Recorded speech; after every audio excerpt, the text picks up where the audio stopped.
बातमी आहे शरद पवारांनी केलेल्या वक्तव्याच्या संदर्भातली।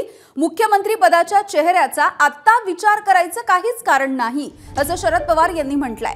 मुख्यमंत्री पदाचा निर्णय हा संख्याबळावरती होईल असंही पवार म्हणाले।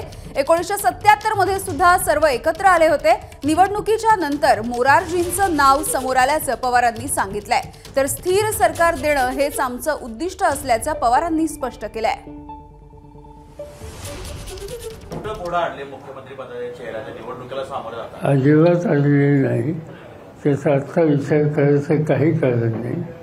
अनेक वेळा असं घडलं की नेतृत्व कोणी करायचं ही निवडणूक झाल्याच्या नंतर संख्या असल्याच्या नंतर निर्णय घ्यायचा असतो। आज कशाचा काही फटका नाही। अजून बहुमत आहे, बहुमत मिळेल असं वातावरण आहे, त्याच्यामध्ये शंका नाही। पण त्यासाठी आत्ताच काही मांडणी करण्याची आवश्यकता नाही आहे।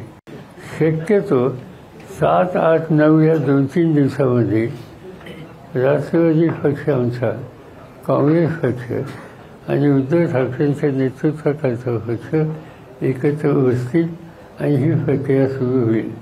मी त्या चर्चेत नाही आहे, आमचे बाकीचे सहकारी।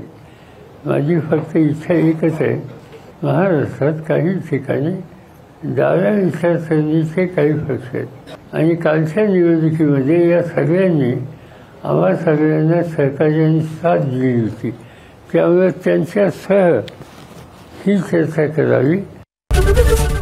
एबीपी माझा, उघडा डोळे बघा नीट।